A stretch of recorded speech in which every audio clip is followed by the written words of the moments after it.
All right. Hey, happy Monday, everybody. Welcome to Draglist Live, where we get to bench race with the world's top drag racers. My name's Bill Pratt. It's great to be with you tonight.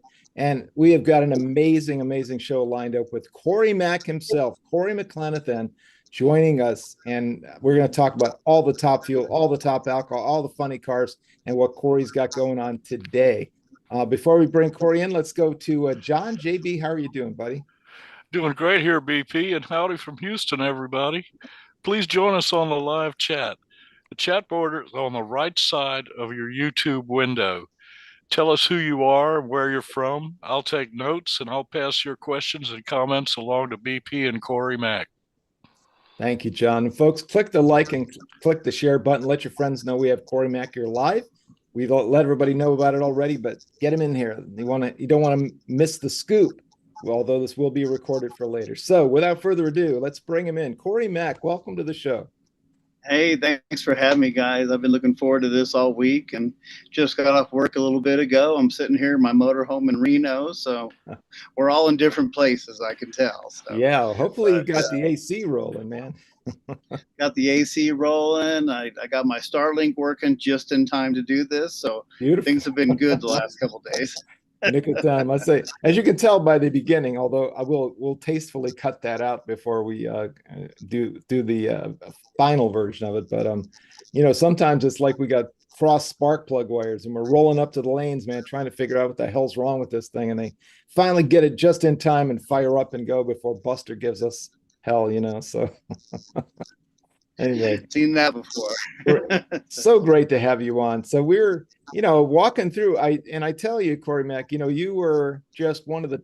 I mean, people, the younger guys. When you think about like the early 1990s, some of our viewership goes from relatively young guys, 20s, maybe early 30s, all the way to old guys like me, and so you miss certain eras of drag racing. You might read about them and hear about them, but I'm here to tell you, folks, that Cory Mac was the man in Top Fuel racing back in the '90s, and it was just an amazing meteoric rise.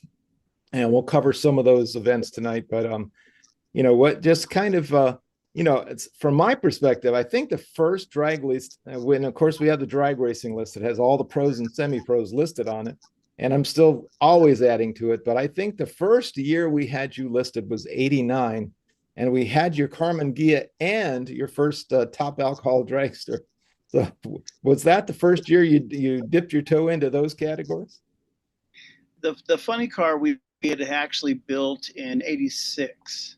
Mm-hmm. But we ran it for a few years, and my father and I realized at the time that what, we're spending a lot of money in doing this, and I told him I think we could do it with the money we have, and let's go to Top Alcohol Dragster. And right. that was it for me. Once I did a first burnout and a Top Alcohol Dragster, it was over for me.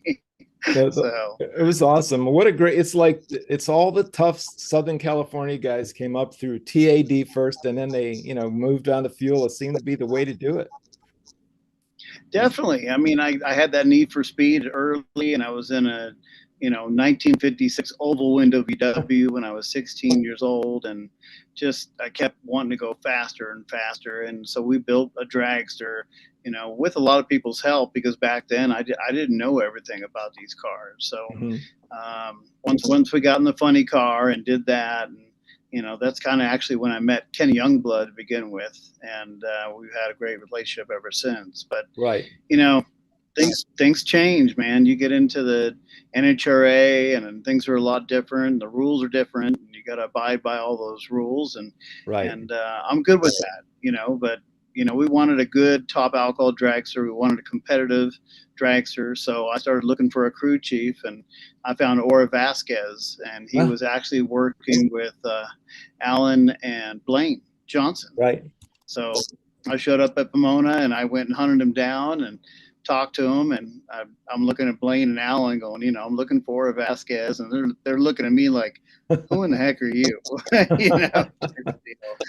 But with Ora's help, it really helped us a lot. I had my best friend Robert Rogers, and then Adam Wick, that's out of Vegas now, and he builds all kinds of motors and off-road stuff. and he was with us. We were just the three kids running this thing, and we took our first national event, went to Denver. I love Denver anyways, and the Vandermeers have always been so good to me. Right. We raced a lot of VW stuff there as well, but going there with an alcohol dragster and being able to go to your first national event and win, and win against one of the best, Blaine Johnson. Yeah. And it was a great race. They were really gracious about it, and I thought, hey man, this is easy. and boy, I couldn't have been more wrong. I don't think I won another race that year. Yeah. But you did great stuff. I mean, that was amazing. Yeah. I mean, you just kind of went to Sonoma. I've got all my notes. I can't read all these notes. We'll never get through the evening, but you were qualifying and rocking and rolling, and went to Indy and qualified there, right? Yeah. 626. Yeah, no, I just really had a really good good people behind me, and they say that's what you need. And my parents were involved, when we all the way from the VW up into Top Fuel, and loved doing that with my mom and dad. It just made it that much more fun to be an independent. Right. But things really didn't start cooking until we got in the Top Fuel car. Right. And actually bought Daryl Gwynn's Top Fuel car. Okay. So we wouldn't be starting from scratch. Right. And I was tuning the alcohol car, so I thought, well, I can probably do this. Nope, couldn't do that. Everything I did was backwards, basically, when I started figuring out, what really happened. Yeah. And Jimmy Prock fell in my lap one day and said, hey, let's go to dinner, let's talk. And that was in 91, actually. Right. And we started working together. That was a great debut, because it was the World Finals. A lot of people I talked to, yeah, man, he started in 92. Oh no, that was first full year in Top Fuel, right? But yeah, 91 was you guys came out the finals and just did amazing stuff, right? Or I guess you actually even went to Indy, right? What was the 90? Did you run the entire season or just kind of half of it?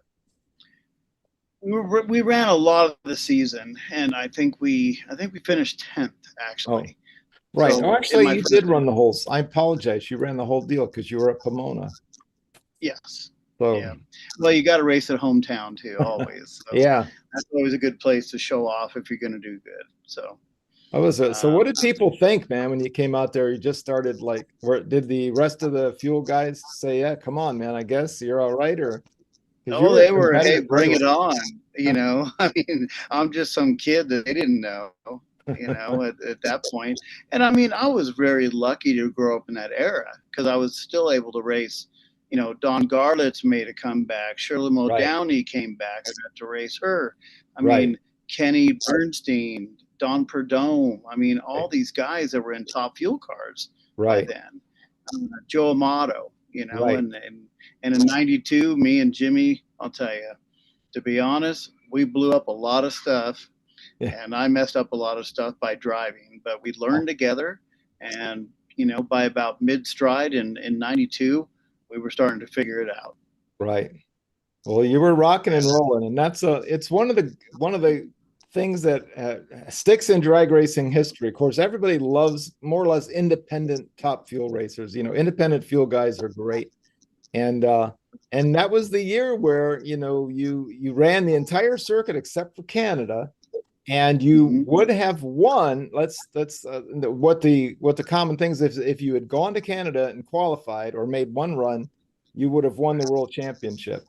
So what's your take on that? I mean, everybody thinks about that if you're kind of into the sport. Let's hear it from the man himself. When you get to be doing that well and going to the semis, a lot of races, and everybody always kept telling me, you go to the semis, you can win a championship. And I was just taking race by race. And, we got to where Canada was coming up, and Mom and Dad just said, you know what, I just don't think we can afford to do it. And I reached out to a couple other teams and thought, well, maybe I can rent a ride or get somebody's ride out there. It just wasn't going to happen that way. They weren't as ready accessible as the cars are today. Right. And I didn't really have a name other than just doing well that year. So we elected to stay home, and you know, it's something I'll remember forever, because if I'd have just gone there and done a burnout, and I could have put the car in the trailer and got my 100 points. Back Right. then, a round was 100 points. So just to enter the race and qualify, that would have got me in there. So, Right. but you know, Bill, I look back at all the other races and think, you know, this could have been one round anywhere, Right. and we would have been champion. Right. But then again, at being 27 years old and looking ahead of me, and it's Joe Amato. Looking behind me, Kenny Bernstein, Don Perdome, Scott Right. Coletta. I mean, all these people, and I'm thinking, I'm in heaven, man. I Yeah. mean, this is awesome. You bet. And we had obviously the youngest team, you know, that was out there. And Right. for an independent car, we were pretty vicious, actually. Yeah. So, you know, and I can only thank Jimmy, you know, Ted Fashing, all the guys. I mean, I had Ted Fashing, Troy Fashing. His dad was painting my helmets. He was working on the car. My grandpa was working on the car. Mom and dad were still very much involved. And, you know, I was very blessed, to be honest, just to be able to come out and say, hey, I'm an independent. And, you know, I have won a race. We won Memphis in '92.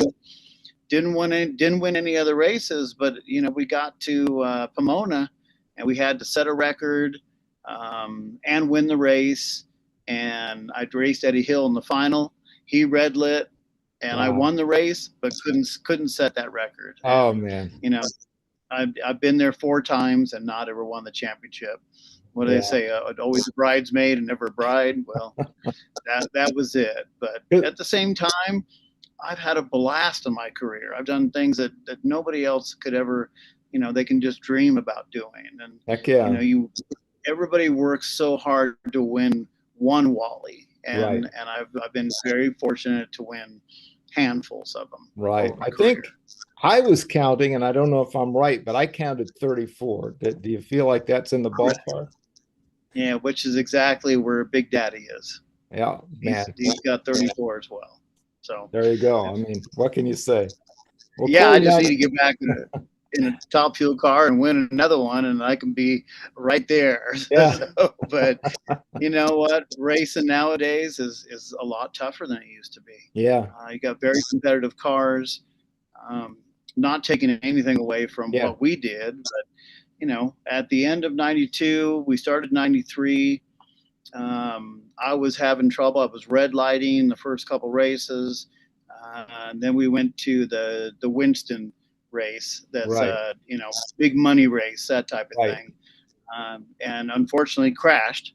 With Scott Coletta next to me. Wing broke and crashed and got burnt pretty bad. And so I was sidelined for, I think, 10 weeks or something like that.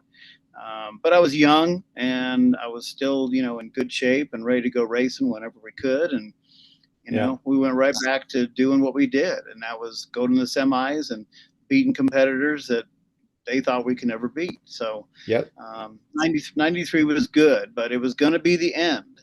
And Jimmy knew that. I knew that. My parents knew that. We were going to have to park the car. Excuse me. And you know what? Being in the right place at the right time, that's exactly how this stuff happened. And got picked up by someone else, I reckon. Let's go there. I think let's see. We'll see how we do. We got a little bit of I think Starlink's messing with us, folks. I think we got a little bit of a lockup here on Cory Mac's side. So let's see if we can pull it back in. Cory Mac, I don't know if you can hear us, but we have you locked up. So we'll get maybe go hit the side of the trailer, get the Starlink going. Let's see what happens here, folks. The modern internet. So we'll want to get, because when Cory Mac comes back in, we'll ask him to take a couple of questions, John. So let's see if we can get it. Let's see if we can get it going. I'm going to go ahead and see if I can reboot Cory, and let's see if we can get him back. So hang in there with us, folks, for a minute. Let's see if we can bring him back in.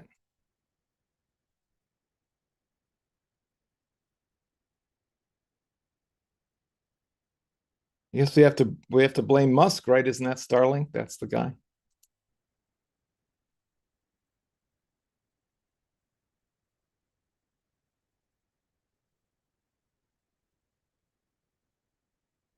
We'll see while we're waiting on Cory, John. Tell us who's out there. If anybody has like a question, we're not going to be able to get it answered, so we hold on to those. But hi, everybody. Glad to have you with us. Who's on the crew there, John? No problem, BP. We're here from coast to coast tonight. We have Kay Thurkelson and Brian Schaefer in Utah, and we have Rich Panicaro in New Jersey. Jack Red is with us tonight, and NorCal Van Dweller is with us. And I can't say exactly what his real name is, but that's a pretty cool handle that he has. Yeah, And there we go.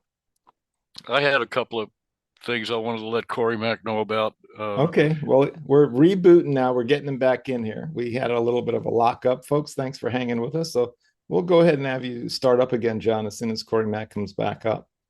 Yeah. We were talking about that crossing plug wires, rolling up to the lanes. That's the analogy I always use. How's that?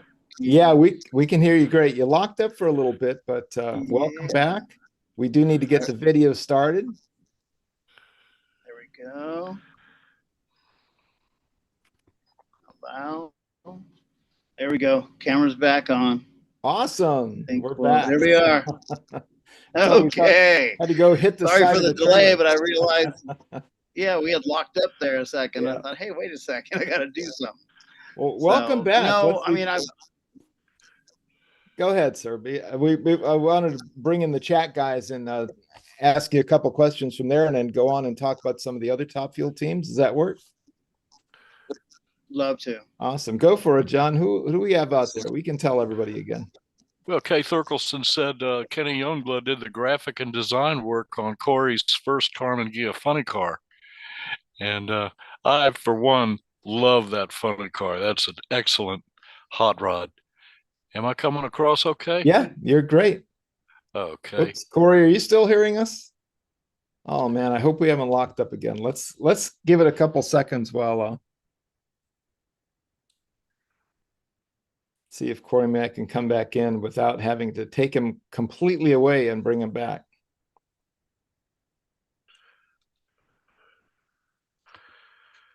We'll go ahead and edit this dead air out later, folks, and then make it look nice and streamlined. But yeah, it looks like there he is. He's coming back in. Okay, hang on. We may have two Cory Macs in a moment. Okay, let's do it. Let's kill this one.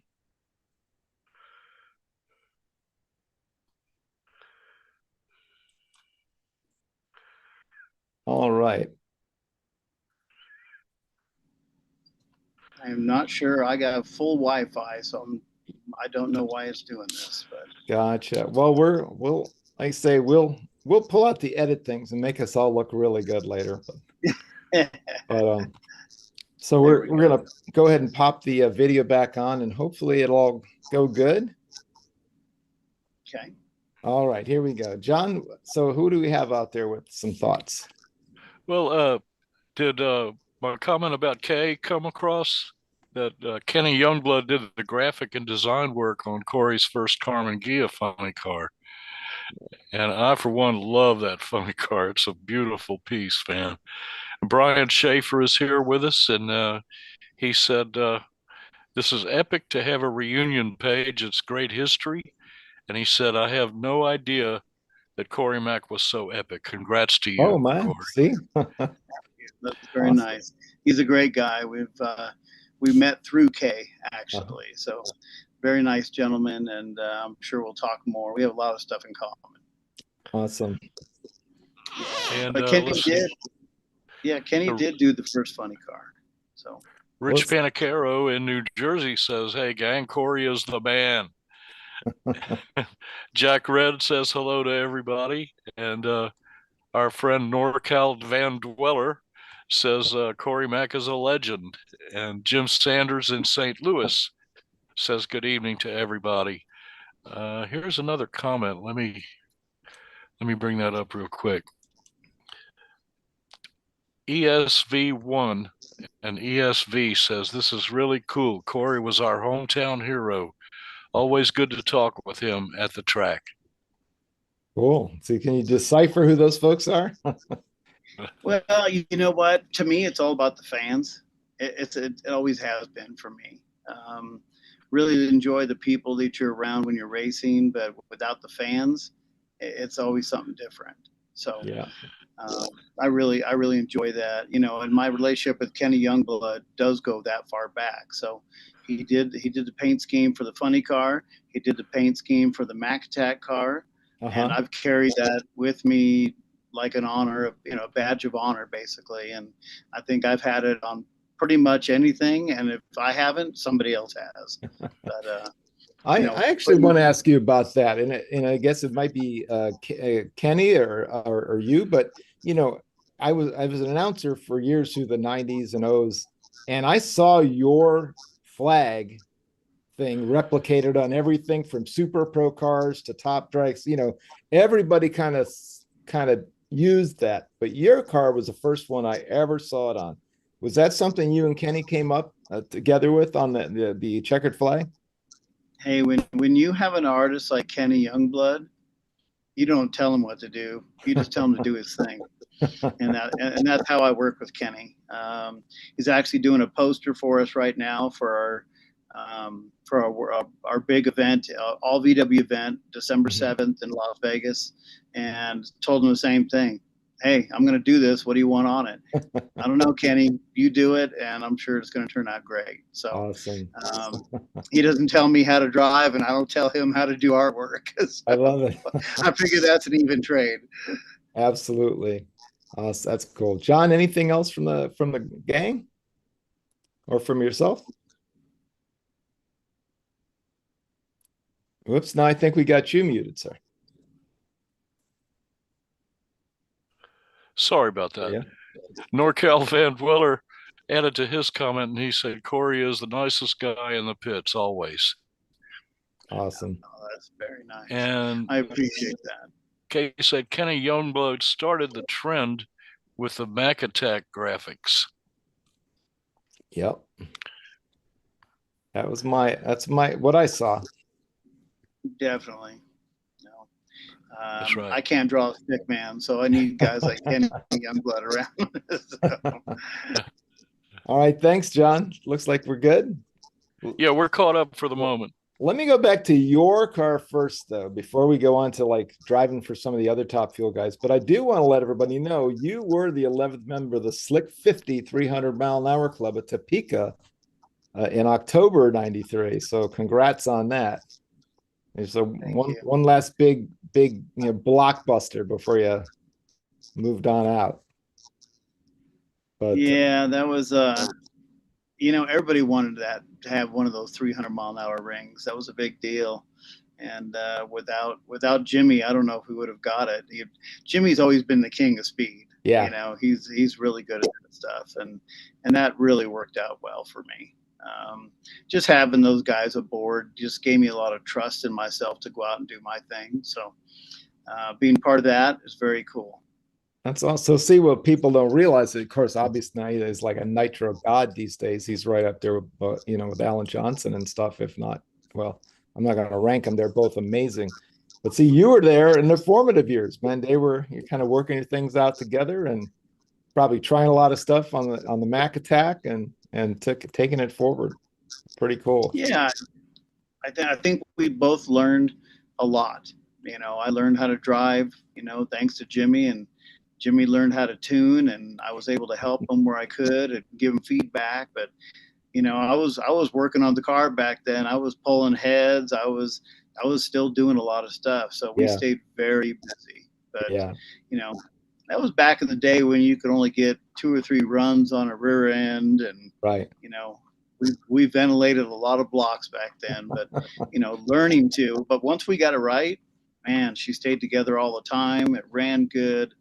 We were able to come back, take it apart, and everything was perfect. And, things, when they get smooth, they just get very smooth. Yeah, that's the way to do it. Boring runs, seeming if he can be such a thing, no drama, Definitely. just right down, No, right down the that's file. nowadays.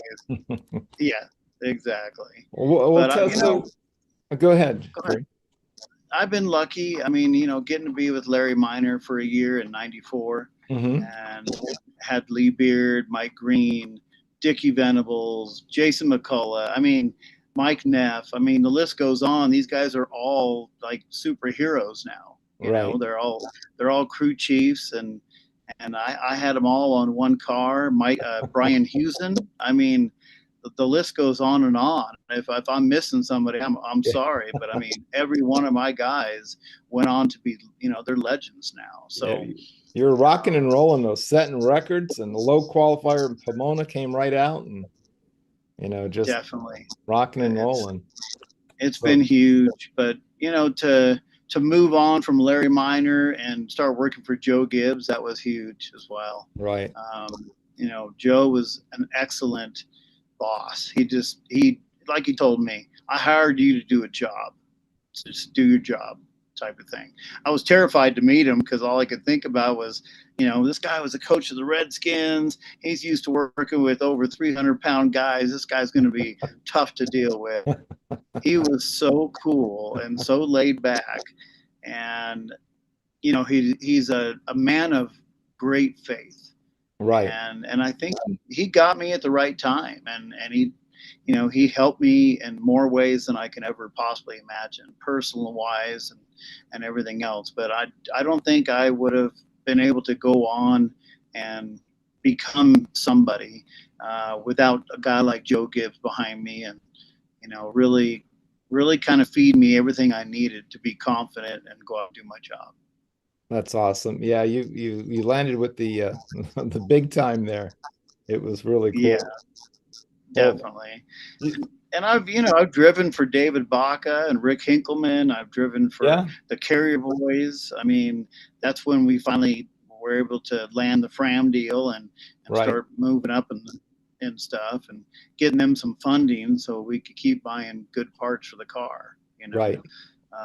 Todd Smith was tuning the car back then, and his wife Julie was part of the team. I mean, it was just, I've been very blessed through my career to have very good people and remain great friends with everybody along the way. Right. So I got nothing to complain about. For a while, they just said, "Oh, there's Cory. Have bag, will travel." Yeah. I'll drive anything pretty much. So I was speaking of lucky, which, in '99 you jumped in a Fuel Funny car. I think that who owned this thing again, if I'm not mistaken? I don't know. Akers. Oh, is that Rick Akers? Yes, sir. And Nostalgia Funny Car. They wanted to make a comeback, and I was all over it. It took me a long time to figure it out, and I obviously have Glenn Mikers has been a crew chief off and on with me for a long time. Great friend. Right. He showed me the way, and he'd always tell me, "Hey, if you can't do it, let me get in there and do it. I'll show you." Shut up, man. We know you can drive a funny car. Shut up. Yeah. Paisano and Beartown Shaker. We know he can drive a funny. Oh my gosh. Yeah. No, but Glenn and I, we see eye to eye. We get along very well. I know how he is about safety, and I'm the same way. So, I mean, nothing could have gotten any better. And then to come back to Pomona, race with the NHRA for the Winter Nationals, and then go out and qualify number one and win the race. Yeah. A very close race it was too. So we celebrated big. I mean, I'm not much of a drinker. I had one beer, so that's big for me, I guess. But at the same time, we had a blast. It's the first time Glenn and I were able to really share a winter circle together. That's awesome. Rick Akers and Greg Landwehr, just some really good people that worked on the car. It's the same thing. It's who you surround yourself with. And I was in a funny car looking at a motor in front of me thinking, what am I doing here? So I may have this wrong, Cory Mac. Did you take at least one ride in a Fuel Funny car back in '01? No, sir. Okay, so I'll delete that Draglist entry. I have something. Well, you know what? I take that back. What we did, Wes Cerny was crew chief in the car when I was driving for Joe Gibbs, and they wanted to try Brad Anderson Fathead in their funny car, in Cruz's car. Well, Cruz had a prior commitment, so yes, I got to get up there and no air system, no nothing, headers leaking. I'm crying like a little baby, and just waiting for them to put the body down. But you know, we hit the gas and it dropped a couple holes, went right towards the lights or the starting line, and shut it off right away. Brought it back, tried it again, did the same thing. It just one of those things was going to have to be a work of passion and labor. Right. So that was my first time in a fuel car. So yes, there was an attempt made, but I don't call it that until I go from A to B all the way. Gotcha. But now that I've gotten my license in nostalgia, I do have that itch. I would love to get my license in a fuel funny car now. That would be awesome. So there's lots of folks carrying their helmets around, going race to race, hoping something happens. It's but yeah, you're so in addition to that, you've also raced down under. Tell us about going down there to race for some of those great guys. Yeah, Santor Episarda, he started coming over and running some of our races, and him and I talked quite a bit, and I drove his car for a while, and then he invited me down to Australia, and I went down there. Man, I bet I went a dozen times, and we had a lot of success down there. Did very well. A lot of fun going back and being able to, kind of see Sydney and go to Perth and some of the, the tracks that I never thought I'd be able to go to and got to race on. So great experience, and I got to do all the sightseeing and everything else. And he had they're not houses, they're called flats down there. So he had a couple right there in the harbor. And man, he put me in my own by myself and drinking coffee, standing out there and, looking at opera place and looking just everything is so picturesque down there. So with that came a lot of fun and a lot of racing, and we won a lot of races down there as well. So I'm pretty well traveled actually. Absolutely. I actually got a chance to go in '98. Victor Bray had John Winterburn fly me down, and Victor's their top door slammer champ, right? Yeah. But, so I went to the Winter Nationals and got to do a little mic time. It was the biggest crowd I ever announced in front of course. But that's when I met Santo, and he was like, his crew guys are come on, man, we're going to go to the States. Bill, tell him he has to go to the States. I'm like, yeah, you need to come. And at that point, he's like, nah, I don't want to go embarrass myself in the States. But of course, he's done a great job coming over here and, of course, running down there. So truly an international sport, in the fuel. Oh, definitely. And his two boys are tuning the cars now, and they do a great job. It's definitely a family style type of thing. So you see that a lot down there. Kind of, the corporate world in our sport in NHRA makes things a lot different. You got to conduct yourself in a certain manner, and you're selling yourself basically. So. And that was my connection with Fram, Fram, Autolite, Bendix. I mean, just the whole thing. It was just the right place, the right time for me. We got them in the winner circle. They had never been in the winner circle. Qualified at all the races, did very well. Finished number 2 with them on the car, and so it's things like that you do where you kind of look back and think, we did pretty well together. Heck we kind of took a ground up deal and got it in the winner circle, and won one of their races with the sponsored, which it was Virginia for Lovers. That was huge. Okay. And and then of course Joe, we did the NFL helmet, so every different race I wore a different helmet. Oh, cool. Well, that one was the Redskins helmet. Oh, perfect. So we're on the way to the winner circle. I think Joe's coming in to congratulate us, and he grabbed that helmet from me, and I never saw it again. so that was definitely one of the the good time for sure. Heck yeah. That's, you know, Yeah. that's right down the road for me. I'm here in Southern Maryland, but it's very, Oh, gotcha. yeah. So Okay. they're Redskins fans from here all the way down there for sure. But very cool. And that track, for some reason, that track was very good to me. I think I won at least 4 times there. Wow. So there's certain tracks you go to that you just go in with that positive attitude of, Right. I've won here before and I can do it again. Yeah. You know. Well, you own it. You own Virginia. Let's check in Exactly. with John and the chat crew really quick, and then we come back. I would love to talk about your new business. John, who's out there? Oh man, we got some really good comments here. Jim Sanders said he first saw the Mac attack in Memphis. He didn't say what year, but when you raced there, that was the first time he saw it.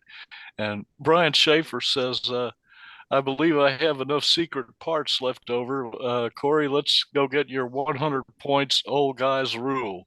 There you go. There we go. He also he said, how about a fuel oval car for Cory if you wish, which I thought was a pretty damn good idea. Yeah. Those are things are scary on Alky.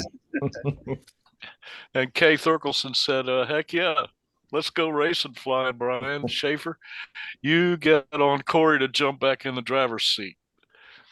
And NorCal Van Dweller said these are great stories, and I couldn't agree more. And Wayne Melly is here. He said he found us, so he's with us. And you know, in '96, I took my wife to the drags up in Dallas, and we had finish line seats, and you were driving the MBNA car, and you got to about 900 feet, and the blower came off, and it flew over our heads. Holy crap.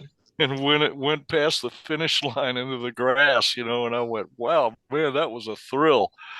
But I hope you were okay from that. Yeah. Oh, definitely. They put me through the ringer in these cars, and I'm still alive. So you know, people used to say, "You dude, you're like a cat with 9 lives," and I've been very fortunate to walk away from everything they've thrown at me. Yeah. Right. All right. Well, we're caught up for the moment. All right. Thank you, John. Yeah, Cory Mac, we're very proud. All those guys' names, they all have some connection to some pro or semi-pro drag racer. You know, Wayne, we just mentioned, he's got the Grumpy's toy cars that he restored and takes around. And, you know, of course, Jim Sanders was his uncle raced a fuel funny car. Kurt Wasson, the Superstition way back in the day, and Jack Red is an old promoter and magazine editor. You know, we're proud of our team. We got the baddest team in motorsports listening in. So great to have you all. Pretty good. Yeah, you got some good people. Thanks, John. One more thing. What was it? Yes, Rich Panacaro had a question. He asked if Cory has any prospects in Top Fuel.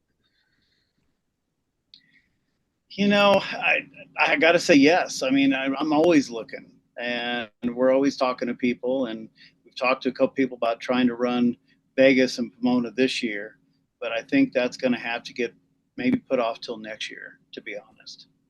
Got it. Oh man, cool. Well, hey, I think we got a special surprise guest for you, man. Popping in. We're going to bring him in here in just a second, guys. As soon as we can see, some video here. We were mentioning this guy's name. He's like, I guess a guy who's like put a couple of brush strokes together at some point. Let's see if we can get him in. Yeah. Ellie's on his way. They don't make them like kids. Yeah, I have my blood did it original over there in the office. Those are, of course, for me it was just my wannabe funny car. Let's see. There are only a handful of artists There we go. in drag racing and right hot rod there. graphics, and Kenny Youngblood is right at the top of that list. Heck yeah. Hey, Kenny, we just need you to unmute, my friend. And welcome. Let's see if we can. Okay, how's that? Perfect. That's great. Are we good? All right. We're good. What's going on, sir? Look Hi, where Kenny. Well, what a wonderful, pleasant surprise to be be asked to be in here for a little for a photo bomb here. Now is Cory? Is he still with us? He is. Oh yeah. He is. Hey Cory. Well, I gotta Hi say, buddy, how you that- doing? Doing great. What I want to say about Cory Mac is that there's a lot of people that have been involved in drag racing that have had tremendous influence on it and done a lot of cool stuff, and they're not necessarily the household names out there. Well, Cory's been pretty popular, was there for a while, but Cory's one of those guys. I mean, when I first met Cory, when did you build that funny car, Cory? In the late 70s, early 80s? Was it? Yeah, Okay. 86. Okay. Yeah. And I mean, nobody had ever built anything like this. The Carmen Gia funny car that he built. I mean, a beautiful professional chassis and the body and everything. It was like nothing I'd ever seen or anybody else. And he wanted nice graphics on it, and that's how I met him. And asked me to design that, and so that's Cory Mac. He's a first class guy. He does things first class, and then of course, he went on to race, in Top Fuel, and he asked me to do the graphics on his Top Fuel car, and again, I got to thank the good Lord above. He gave me, the best Top Fuel paint scheme that I've ever done on the Cory Mac car. Cool. But his performance, but Cory's attitude, his team, his performance, everything matched. He had a great paint scheme, but he had a great team, and he hauled ass. And he's always been great with the fans. And so he's one of those people, most influential people in drag racing on my list. Yep. Well, we were talking about that checkered flag paint job. The first time I'd ever seen it. I've seen it duplicated a lot, replicated, but that was the first time ever. And I was asking about that earlier. It's amazing. Yeah, that was really the first time that a big checkerboard like that, especially laid over, had ever been done.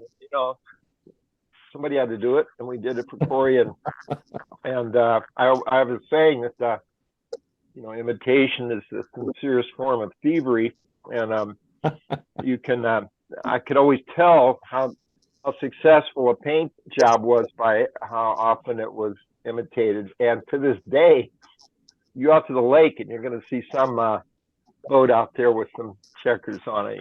So yeah. It really made an impression on the world. Yeah.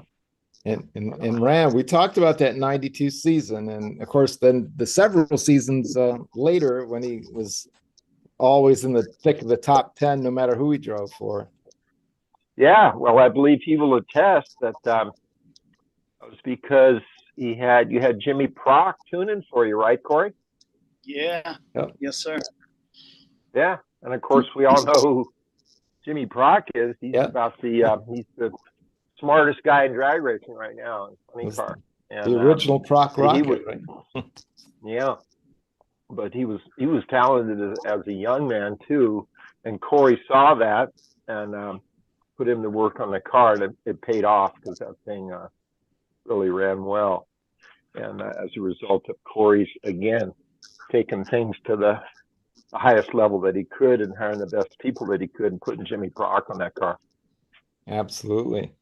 Well, KB, Cory was telling us he's got this car show coming up, which we want to talk about. Said he turned you loose on the poster. So how's that looking? Is that coming along? Well, man, it's not coming yet, but it's gonna get started on it here, and I'm excited about that. And again, Cory does it again. I mean, we haven't had a big Volkswagen show that I know of, but he's gonna knock this thing out of the park, and I think it's gonna really be a big hit. So I will. I'll be getting to work on that, and we'll let you know. We'll give you a sneak peek and see if we can come up with anything good. Awesome. And Cory Mac, anybody that's anybody that can get to that show, I'm sure Cory can give us the date and the details. Yeah. But it's going to be at Las Vegas Motor Speedway, I believe, which is America's racing show place. A beautiful, fantastic facility, and it'll be a lot of fun. Plus, you're in Vegas. Come on up. You got all this other stuff you can do at night. Heck yeah. Well, Cory Mac, tell us about it. So you do have this big VW show coming up. We haven't talked about. Yeah, it's called. Go ahead. I'm just saying it's called Race of Champions. My biggest thing was I wanted to replicate something that me and all my friends got to see back in the day, along with a lot of you folks at Orange County, was all the bug-in days. Right. It's where I started. It's my heart still with all the VW guys, and now I get to pay back a little bit and put on a big race for them. And we're gonna have a car show. We're gonna have swap meet. We're gonna we're doing it in Vegas just for that reason. I want the families to be able to come, go see shows, go gamble, go eat good places, and then come down and on Saturday on December 7th and race our race. I think it'll be a lot of fun. Got a lot of people coming back that I raced with back in the day that are still doing it. And we got some new classes, and it looks like we're going to have a pretty good car count as well. And I'm excited about that. My partners are doing a great job and motivate me to keep going. And, they said at one point, hey, you can be as big as you want in this, or you can kind of just sit back and we'll do the work. But that doesn't work for me. I've got to be part of it. If I'm going to do something, I want to do it right. And, having Kenny step up and say, hey, I want to do the poster, it just made it that much better. So I imagine at one point during the race, Kenny and I will be probably sitting next to each other, and we'll be selling posters and signing them to him and I. And that'll probably be one of the biggest pleasures of my life, to be honest. Oh, wow. That'll be a thrill for me too. I'll tell you that, Cory. Oh, yeah. Anytime I can spend some time with you, brother, I love to. So I got to get out there. So are you guys doing Irwindale by any chance? Steve Gibbs deal? The Nitro Revival. I think my wife and I plan on being there. I know it's a cruise because you're in. Well, Cory was sharing this earlier. Is in Reno now, so we definitely want to talk about the new business there as well. But I think I'm gonna have to get on the jet plane and make my way out there this year. I got nothing but crap from folks last year for not going. And it's a fantastic. That meet is definitely about the people. If you're an old timer or even a newcomer, you go out there and it's just packed with legends of the sport. You can't walk 10 feet through that pit area without running into somebody that's well known in drag racing, and a lot of old friends. And they do have a cackle fest, and they have some runs throughout the day, but it's mainly a get together of geezers out there. And Steve and Cindy Gibbs do a fantastic job. And it's if you like drag racing, if you used to like going to the California Hot Rod reunions, this is better. So get out there as well. That's what it reminds me of, those early days of the CHRR. That camaraderie, and those were fun. Yeah. And here on Nostalgia Deal is like 25 years old. Isn't that crazy? It's like the rebirth. But so cool. Yes, well, Cory Mac, tell us about your new business. You're putting some hot machines together out there in the middle of the desert. Tell us about that. Well, we started a company with a friend of mine, Dave Winter and Corey Winter. It's called Race Glass, and we do off-road bodies for desert and for short course. So we send a lot of bodies to mostly Midwest and a lot of the California guys that run our stuff. At that point, I got to know the gentleman that was pouring all my molds up here in Reno very well, Pete Morley, and he's been around doing this stuff forever. Well, when he decided he was going to get out of the game, I found some investors that would get along, and they all said, okay, now we want you to go up and babysit this thing and spend 3 days a week there. Well, the 3-day-a-week thing has turned into a full-time job for me. So, but you know what? This is very auto-related. We do a ton of stuff. We have Kaminari, so we do a lot of their stuff off Shopify. We still own the Prototype name, so we're running under that banner. And you know, one of my best friends put me in charge of this, and you guys all know the folks at RevChem, so they provide a lot of stuff for a lot of people in drag racing, and all their chemicals. That's how you make the carbon fiber. That's how you make fiberglass. We use all RevChem composite stuff, and Pete Pendleton put me in charge up here, and I'm glad that they have the faith in me to do this. But I want to take it to a different level. I want to start doing more show stuff. We do a lot of carbon fiber parts, and we kind of have our own niche on how we do it compared to everybody else, and it's really paying off. It's really standing out.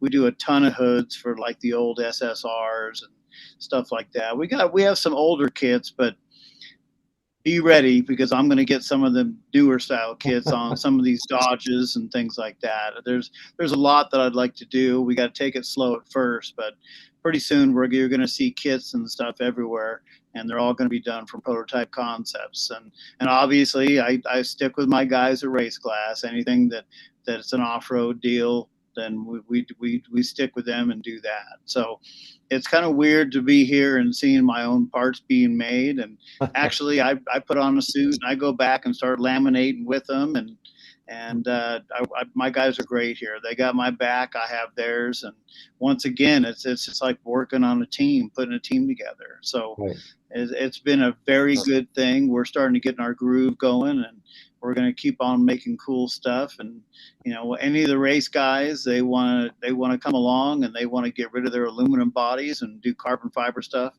We're right there for them. So safety is my game as well. I'd love to develop some things for the funny cars and Top Fuel cars. And you know, there's a lot of things we can do to help these guys. We're doing a ton of stuff for Gemco out of Santee, and doing a lot of their truck inside parts for the truck, and you know, getting ready to do a lot of their body stuff. So we do everything they have, actually. So a lot of carbon fiber parts, a lot of fiberglass parts, and I'm learning my way through this. And I think the more I know, the more I can help sell the brand. So I'm very gracious for this, you know, to have this purpose in life now, because being semi-retired was not working for me at all. Got you. Where can folks find out more about this? Do you guys have a website or a Facebook page? Definitely. You go to Prototype Concepts. Yeah, go to prototypeconcepts.com or go to Kaminari.com, and you can see a lot of the things that we make. And any racers out there, they're looking to lighten up their stuff, and new front clips and fenders or full bodies, that type of deal. We do it all. So it's been a challenge and a pleasure at the same time. But man, when you do a carbon fiber part for somebody and they're going to put it on their show car, and you see just how cool it looks when it goes out the door, you can't help but love this. And you know, let's face it, Kenny knows this. Carbon fiber is sexy. I don't care how you look at it. It's sexy. It looks cool. It lightens up the car, and it's nice and strong. Composites do a lot nowadays. So it's awesome. It's been a pleasure to do it. Well, I know a guy, if anybody needs a custom paint design as they're, you know, putting those carbon to integrate that carbon fiber into their design. So fantastic. Well, Cory, you know, I'm here if I could ever throw some ideas out on some new parts. I'm still self-employed. I have to self-promote. It's a dirty job, but I'm at your service. Think any of us have to do that anymore with Kay Turkelson, right? And doesn't she take care? Yeah, I know. She keeps a fire under your butt. Yep. She keeps us going. She definitely does that. Yeah, I had the pleasure of spending the weekend with her last weekend and going to some races and a car show, and we just had a blast. And you know me, Kenny, I try to stay low key, but with Kay there, she was on the gas the whole time. So on the gas, boy, and I tell you, nobody I've ever met has the enthusiasm for motorsports and promotions like she does.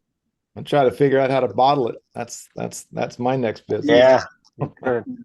she's definitely like a kid in a candy store. That is for sure. When it comes I know to it. She just gets verklempt. She's blown away. Awesome. Well, let's hop to the chat real quick. John, anybody else have anything to ask Cory Mac or Kenny Youngblood now that we have him online? Well, we have about 6 comments here. Wayne Melly says, Cory proved you can do it. God bless Cory. You are dearly missed. Rich Pedicaro said, would love to see you back, Cory. Well, Cory is back, man. He's racing, and we're happy to have him. Rich Pedicaro also said, no, I'm repeating that. Yeah. Wayne Melly, when Kenny showed up, he said, Brother Blood. Wayne, he's the guy that has the Grumpy's toy cars. And he's actually, but just to let everybody know, because we couldn't get him on tonight, because obviously we have Cory Mac, but he's going to race those Nostalgia Pro stock cars, those Grumpy's cars at Maple Grove. They're making a special Nostalgia Pro stocks class. So that's very cool. And good luck, Wayne. Have a great race, buddy. Yeah.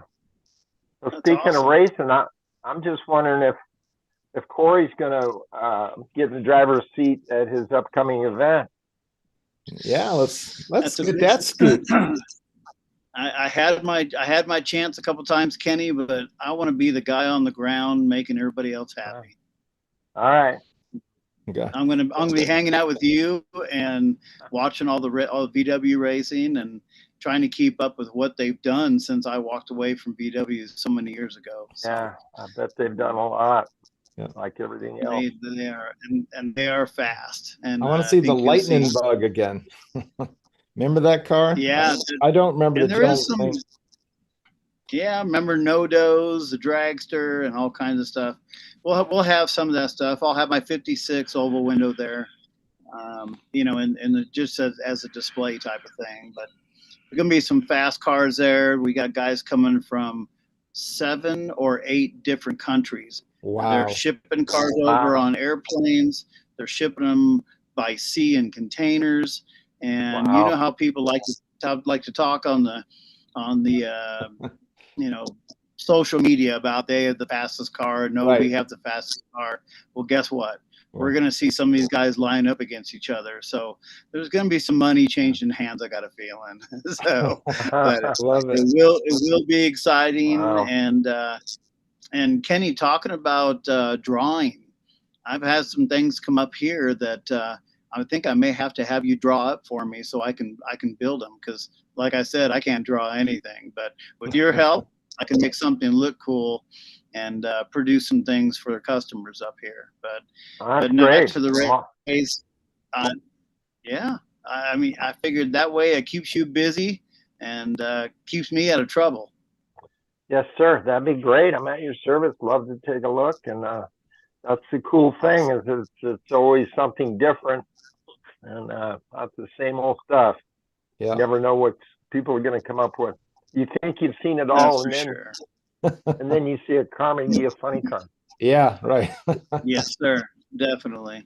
Awesome. Well, I'm looking forward to the race in December. The NHRA races will be done, so everybody come out and see an all VW drag race and have a lot of fun. Bring your kids. It's really going to be a cool deal. Vegas. I'm really excited to be there. And who doesn't like to go racing in Vegas? That's right. Yeah, I've never been, actually. I need to get out there. I've been in the airport. I saw, what was the guy's name? I saw one of the comedians, one of the old guys. And it was just a layover. I need to actually stop. Yeah, well, come on up. We'll take you where the locals go. David Brenner was the guy. Do you guys remember David Brenner? So David Brenner. Saw him. I know the name. Yeah, he's a tall, skinny guy. He was fun. So, John, final thoughts. Did you have another comment or two? Sorry, Doug. Oh yeah, we've had several comments come in here in the last couple of minutes. It's Norkel Van Dweller said, "Can't wait for Vegas," and Norkel Van Dweller also said, "Kenny is the Picasso of the motorsports world," and I couldn't agree more. That's true. Jim Sanders in St. Louis said Kenny also did his uncle Kurt Wasson's $1 Million Baby Monza in 1976. Wow. We sure did. We sure did. Yeah. Beautiful car. That was great. Yeah. And Kay said history in the making with two legends looking Yep. great, brother blood. And Brian Schaefer said, I hold the jigs and patterns for two legendary oval track masters. Cory is going to hear from me to try to save this legacy. Huh? All right. And There you go. You never know, right? Making deals on the line. She also said, pull the buggy out of the garage, Cory. Ah. Well, thank you, everybody. I got myself a pro buggy to do some off-road racing, so Nice. definitely gonna have to do something with that. And of course, Kenny, yes, the paint job's gonna end up on that as well. So Heck yeah. Great deal. Good. Hey, I've got an idea for a nostalgic funny car body, Cory. I'll have to run by you. okay. There you go. Okay. You know, we didn't need to stretch that Carmen Gia and slap it on one. Oh, you could do that too. Oh, yeah. Yeah. We've had some good times. I'll tell you that car that he helped me with, the Carmen Gia, that thing sat in a storage for almost 20 years, Kenny. Wow. And with Wow. the same paint job on it, it was covered. And when I pulled the cover off it, it looked just as good as when it was done. Wow. Oh, man. Well, that's Unbelievable. great. That was But I a didn't- clean I didn't design, want man. that- It looked so good. Now, Oh, that yeah, car is definitely. that car's in a museum someplace now, Cory? Yes, sir. It's in Days Gone By Museum in Tennessee, actually. Wow. Okay. And all he buys is one-off cars, trains, you name it. He's got it, but he only wants one-off cars that are not going to be raced again. And We'll, Yeah. we'll and see if he'll he made me that promise. see if he'll drag it out to Vegas, put it on display. Oh, that'd be awesome. Yeah, I think Yeah. Brian Watts, my promo guy, he's been out there and he's been beating everybody down to try to get some of the old cards to come back out, even if it's just to show them off. Oh, that's so Sure. cool. Yeah. Yeah. Well, gentlemen, thank you some for of them- coming on. Any Okay. final thoughts from either one of you? Kenny? Oh, just thank you so much, and what a thrill and be able to talk me with Cory here. And again, all those fans, my racing event of the year is going to be Cory's race out there at LVMS, and that's on, when is that? December? December 7th. Yes, right? sir. December 7th. Yeah, December 7th. So be sure and come on up and join us. It's going to be so much fun and so many cool cars and stuff that you don't normally see. Right. And nothing like a hot V-dub. So we'll see you there.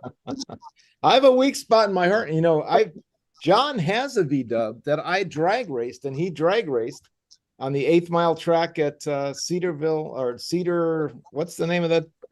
In the middle of Iowa, Cedarville, Iowa, I guess. Cedar Rapids. See, it was I can't remember. Eddyville. It's Eddyville. I was thinking Cedar or something. It's Eddyville Drive. We only went there 5-6 years in a row for a reunion. But Oh, yeah, that was my hot rod, wasn't it? that's what I'm saying. Yeah, it had a gas pedal. It felt like a Hershey bar. I mean, it's, you almost felt like you're going to put it to the floor, but it was super fun. It was. So, It really was. I yeah. couldn't imagine that day was the impossible dream. I won the streetcar championship that day, and they took a picture of me in the winner's circle with the trophy, and I can't believe it. It was just beyond anything I would ever have dreamed of happening. But that was a good car. Yeah. I drove it all the way from Houston to Des Moines and back, and didn't have any trouble at all. Yeah, it's amazing. Wow. Fun I day. love stories like that. That's awesome. Yeah. Yeah, I got to take a lap. It was pretty fun after the win. So, and Cory Mac, thank you so much for coming on, man. It was so much fun going back through the years with you. Any final thoughts from you, sir? And by the way, we got lots more Mondays in the year and in the decade. So I'll love to have you come back sometime and share, maybe after the event, and tell us how it went.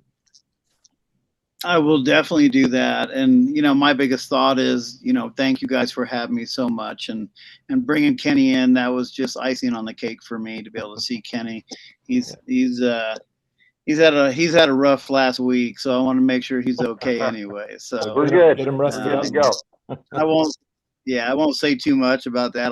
That's all Kenny, but he's definitely in We're my good. corner. Always has been. That's a big deal for me. Well, Yeah, I'll tell you, we're doing good. Thanks, Cory. it was fun. It's fun here. We had a little bit of evening of Blood Did It and a Big Mac attack all at one time, guys. Thank you Yeah, so baby. much for joining us. And Yeah, You got it, thank Bill you. and John. Thank you. thanks. And we'll see you down the road. Ladies and gentlemen, Kenny Youngblood and Cory Mac. Great to see you guys. We'll see you down the road. Bye. You got it. Peace. Be good, guys. All right. Thanks. So cool. Let's wow, that was amazing. So we went over, but it was worth every second. So let's go to John Bockelman for this week's JB's Take and the Racer of the Week. John, take it away. Well, thanks, BP. My pick for Racer of the Week is Flying Brian Schaefer from St. George, Utah. Brian was recommended to me by our producer, Kay Thurkelson. Thanks, Kay. Brian is a world-class motorsports pro, specializing in super modifieds. He has an outstanding history in racing, which would fill a book if I spoke of every win, activity, and interest he has, but I'll try to condense it as much as I can in this segment tonight. I'm proud to feature him. There are not a lot of guys who do all that Brian does. He started racing at the age of 12 when he began racing motorcycles professionally. He moved on to off-road and drag racing. He was never involved with baseball or organized sports of any kind that he admitted. It was always racing. He raced in Utah when Santana and Bonneville, which are now Young's Rocky Mountain Raceways, were still dirt tracks. Oddly enough, his parents didn't support his racing once he turned to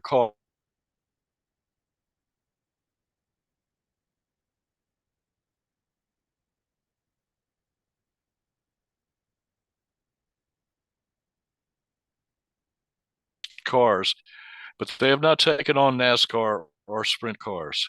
He didn't see a financially plausible future in promoting the class nationally. He said people don't understand the huge money involved, but he wants to see racing flourish in Utah. Across the street from the industrial plant his father started and Brian now supervises is a garage that houses 6 to 8 of his super modified and sprint cars. He would rather help a local racer get back in the saddle any day of the week. That's just the way Brian is. Of all his endeavors, the thing closest to Brian's heart is his work in engine development and design. He put a program together where he designed and tested engines for Chrysler and later put together a development and testing program with Richmond High Performance Products. His shop contains a large amount of prototype equipment. He works on transmissions, driveline components, and rear ends. At any one time, Brian has up to 20 engines in his shop. He works on experimental designs as well. Brian is most contented when he is creating. It's what he does best. His many years as a racer and race car builder and tech are legendary in Utah and surrounding regions with numerous wins in all of the classes. And he has also performed as a stunt driver. That's Flying Brian driving the car off the cliff in the movie Thelma and Louise. These are but a few of this great man's attributes. His schedule is tight, with him running the family business and keeping his motorsports and timber business going successfully. But Brian Schaefer is a pure dynamo of energy, talent, and ambition. From motorcycles to mud trucks to sprint cars to land speed records to drag racing to super modifieds, he's done it all, and he'll keep doing it. Brian, we wish you good luck, safe racing, and the best of times in the future. My son Nick's band, Chironex, is on a regional tour at this time. They played New Orleans Friday night, Houston Saturday night, and upcoming shows will be in San Antonio, Dallas, Houston again, and Oklahoma City. They recorded an album recently, and they're on an upward incline. I couldn't be prouder of Nick. He has grown up to be a supremely gifted musician and a universal expert on animal life of all kinds. He speaks 3 languages. He's traveled all over the world, and his future includes trips to Africa and the Far East. Nick Bockelman is the real deal. The City Kings drummer Scott was Nick's idol when he was a kid, and they're now the best of friends. Every week when we get together to jam and record, Nick and Scott hang out and exchange ideas and opinions. That's another thing I'm extremely proud of Nick for. Scott respects Nick, and he is in awe of his talent, and I couldn't be happier with that. I have jury duty scheduled for Thursday. I don't think I'll get picked to sit on a jury, but I'll show up with my hearing chart, which 7 years ago showed that I was borderline legally deaf, and my age will exceed the limit for jury duty next week.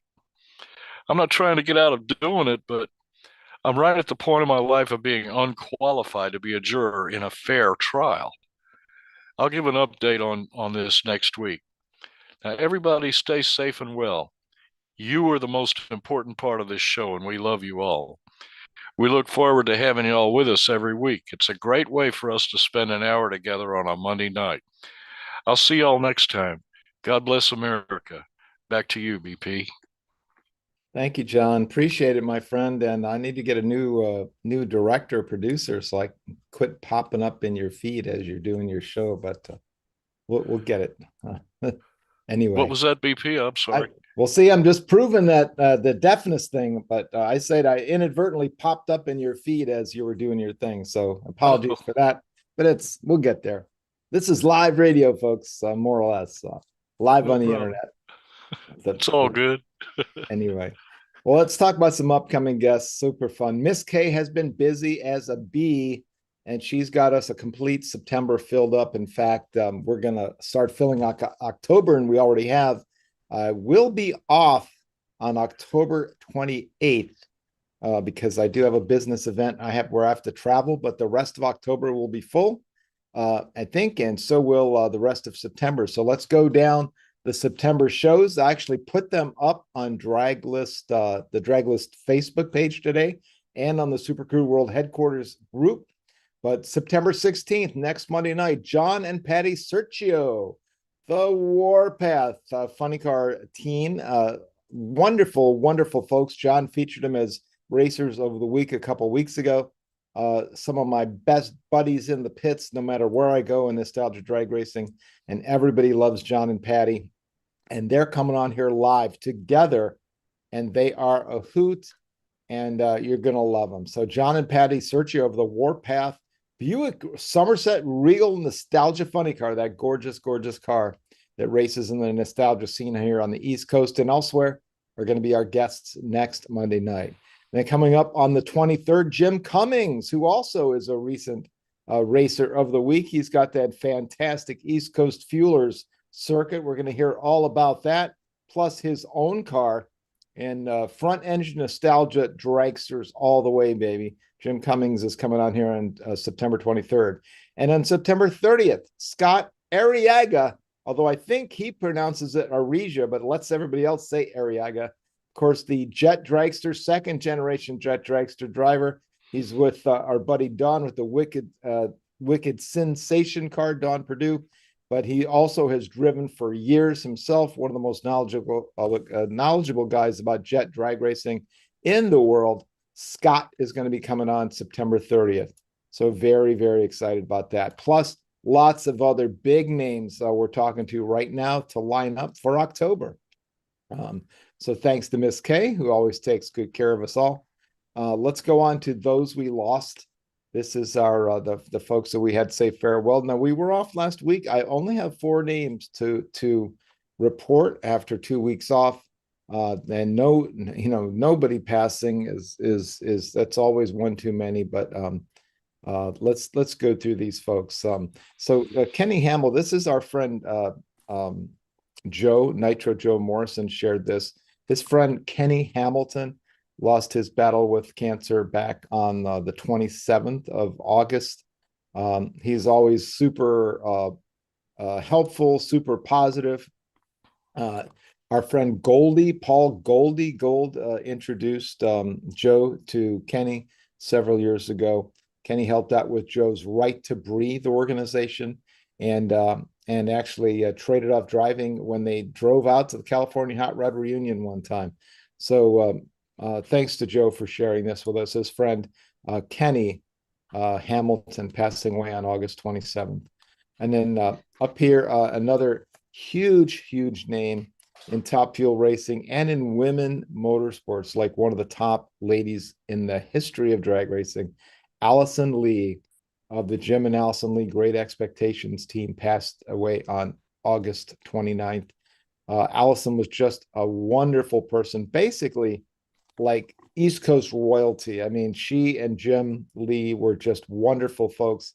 I was always so proud to talk to them as we met over the years in the nostalgia scene. Guys like Jack Red, who's known them since like the early '60s as they began racing, has been a longtime friend. But they raced AA Fuel dragsters, Top Fuel. They met Robert Hilton, Bobby Hilton, who and Tyler Hilton, who's now racing in nostalgia. That's her grandson.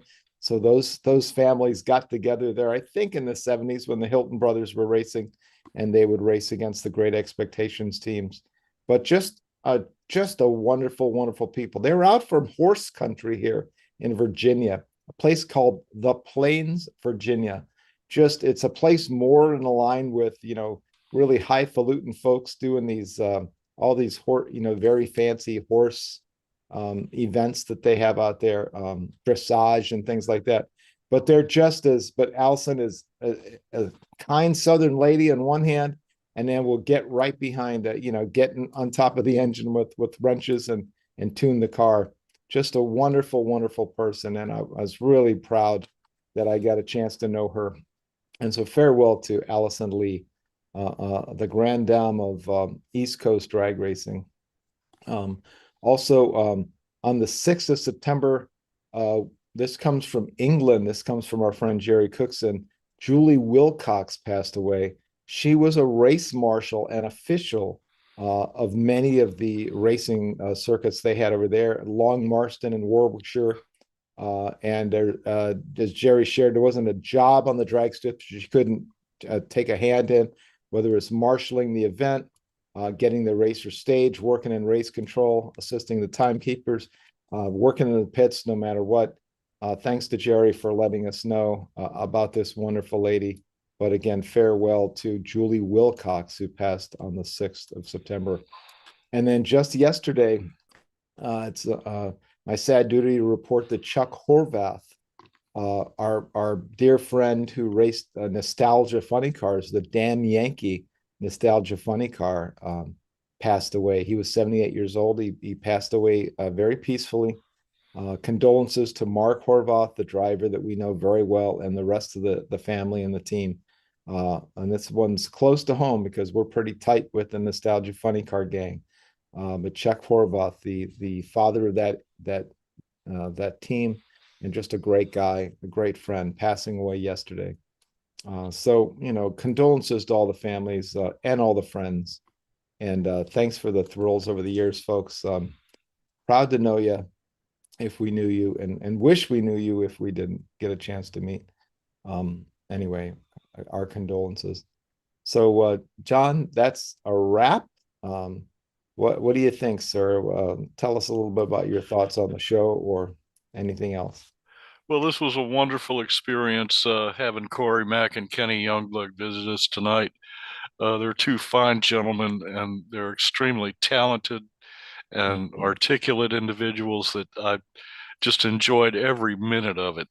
And, regarding our lost friends, that's, so many of my friends have been dying, I can't hardly keep up with it, man. I go to wish them a happy birthday on Facebook, and I have to change it to happy heavenly birthday.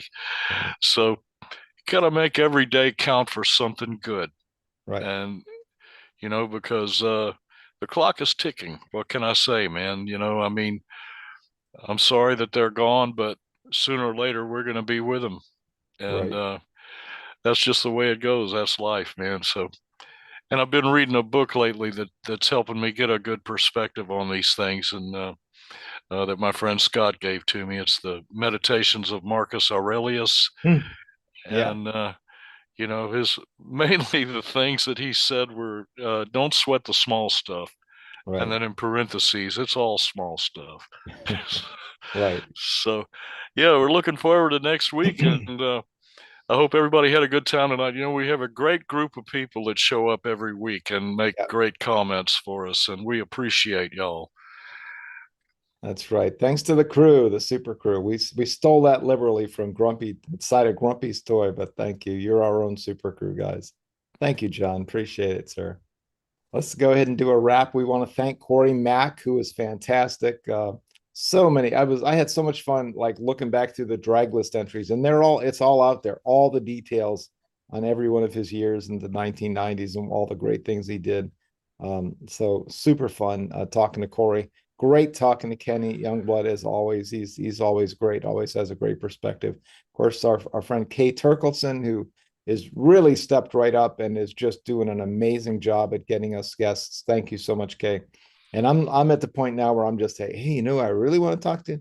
And I give her a name and a contact, and then off she goes. She's amazing.